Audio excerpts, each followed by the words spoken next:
Hi friends, welcome to our series focused on personal development for educators of just a bunch of books that I have loved reading over the past couple of years that I really am looking forward to sharing with you.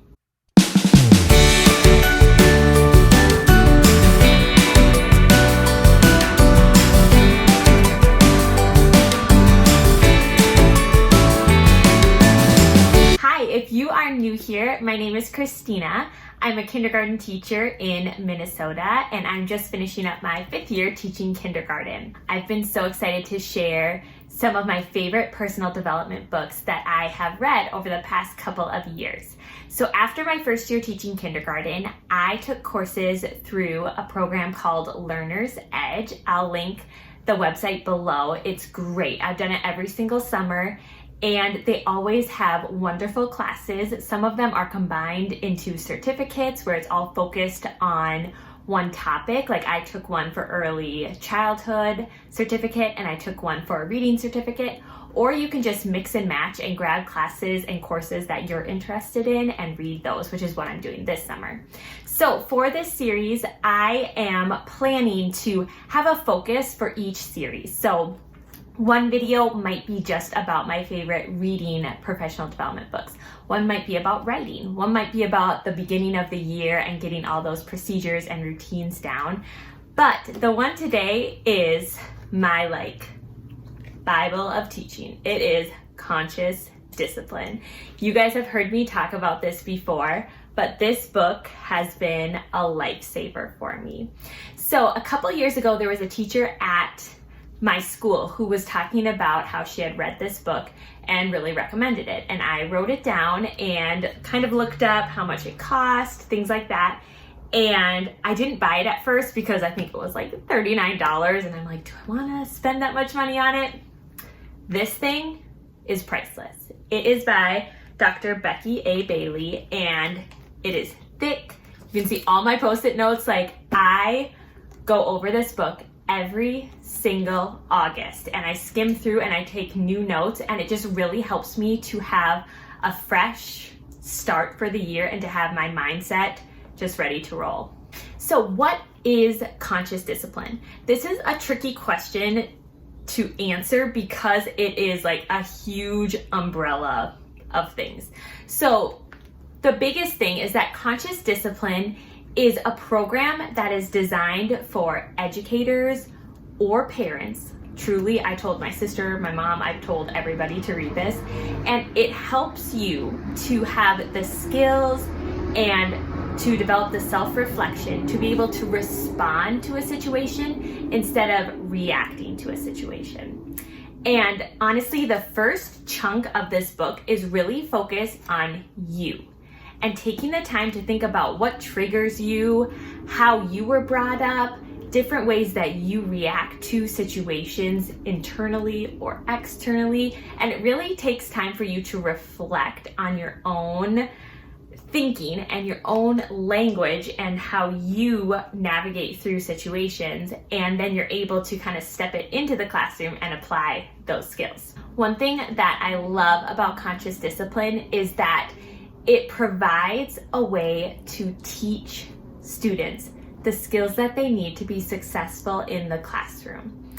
And honestly, when I first read this, there were so many things in here that I'm like, uh-oh, I'm doing that, or I've said that before. And it's not to say you need to do this, but it just has you shift your thinking and the way that you respond to different situations. So one part of this book talks about conflict.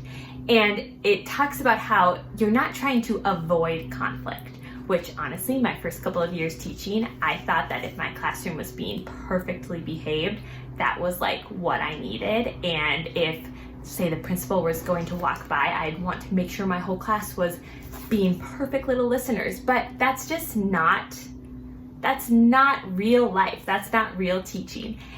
And it's a way to show that conflict is a way to provide the skills that students are missing. I love that in this book it talks about how mistakes are an opportunity to learn and to grow.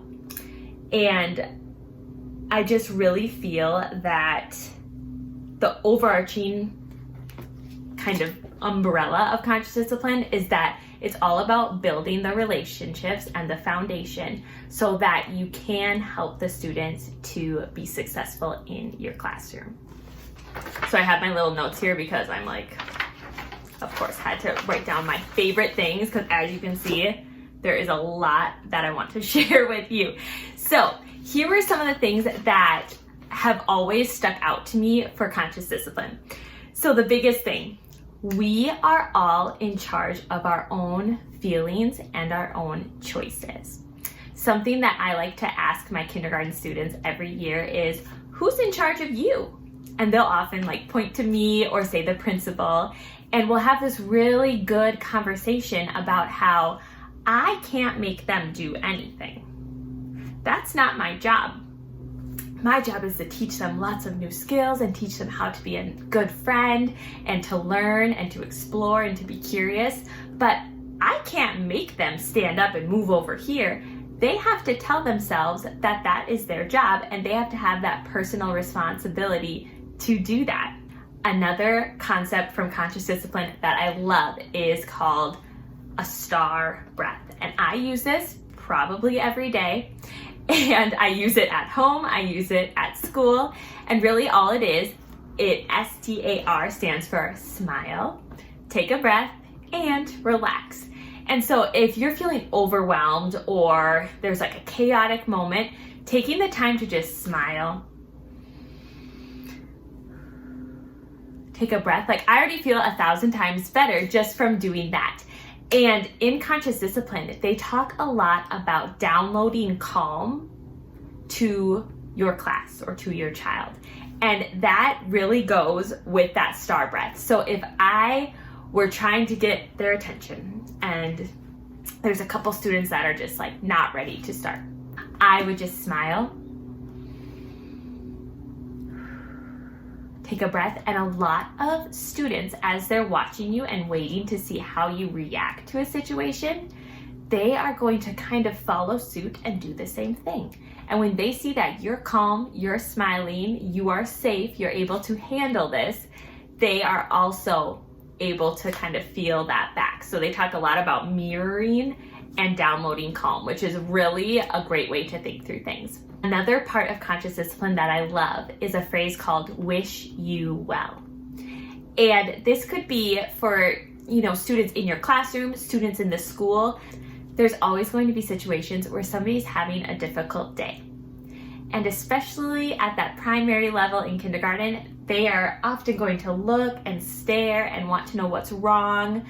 And wishing somebody well is really telling them that we want them to be back with our class or back with their class, and we're going to wish them well and hope that they're able to come back where they belong. And we always have really good conversations about wish you well, and at the beginning of the year and throughout the year, I talk with my kindergartners a lot about how some students come to school and they need to learn their letters and their sounds and how to count. Some students come to school and they need to work on their fine motor skills like cutting and gluing. And some students come to school and they really need help on what does it look like to sit with the group? What does it look like to be a good listener? And how we're all working on different skills. And so we always wish each other well that they can learn the skills that they need to succeed. Okay, this is one concept from conscious discipline that honestly blew my mind. So they talk a lot about judging versus noticing. So they talk about how when you are trying to get, your class's attention and you see one of the students sitting down, she has her hand raised, a lot of educators might go about it this way. This is what I used to do. I like the way that Susie Q is sitting with her hand raised. It's positive, right? It seems like it's a nice way to really highlight the good things going on. Now, in this book, they don't say that's a bad thing. They don't say you're not supposed to say that. But what you're saying is you're judging and you're putting judgment on Susie Q. You're saying, I like Susie because she's doing the right thing. I don't like you because you're not doing the right thing. Now, of course, you're not going in with that intention. You're not trying to say that, but that's how students can feel. So instead, you might say, I'm noticing that Susie is showing me that she is ready because she has her hand raised just like this. So that's still acknowledging her positive behavior, but it's not placing judgment on her. The same could be said if a student grabs a toy from another child. You might say, gentle, gentle, if you're trying to have them do it gently, but that's telling the student that they can still grab that toy from another kid, but they have to do it gently. Or you might say, you know what we say, we need to ask first. Again, you're kind of putting judgment on the child versus telling them what you need them to do. You're showing me that you really want that toy. When we want to use a toy that somebody else is using, we ask them, may I use that toy? So then you're helping them to gain the skills to do the behavior that will help them to be successful in the classroom. Another thing that I love from conscious discipline is they talk about providing 2 positive choices. And I love this because it gives students choice in a situation. So if a child needs to come to the rug, and let's say they didn't want to, or they wanted to finish what they were working on, you can give them 2 positive choices. You have a choice. You can come with me right now and sit next to me on the rug, or you can come over here and sit next to Susie Q on the rug. They have the choice which they would like to do, but they do need to do one of those choices. And there's a lot of talk about how you are being assertive without being mean, without making students feel bad. It's just telling them what you expect them to do, and they need to make the choice to follow with that behavior. So a huge part of conscious discipline is that you're transitioning from how can I make a student do X, Y, Z to how can I help the child successfully do X, Y, Z. So much of conscious discipline is just shifting your mindset and your language. And it's really tiny little things that you can take from the book. And the first time I read it, there was a couple things that I really took that year and applied those. And then the next year that I reread the book, I was able to incorporate more aspects from the book into my teaching. And now I feel like I have a lot of the concepts in, but I still pull new things from the book every single time I read it. So truthfully, this is my favorite personal development book for me. I felt that it really brought a new way for me to think as a teacher. I am not conscious discipline trained. I haven't gone to any of the trainings. I just will often go to the website and have always loved any of the books and products that Dr. Becky A. Bailey provides.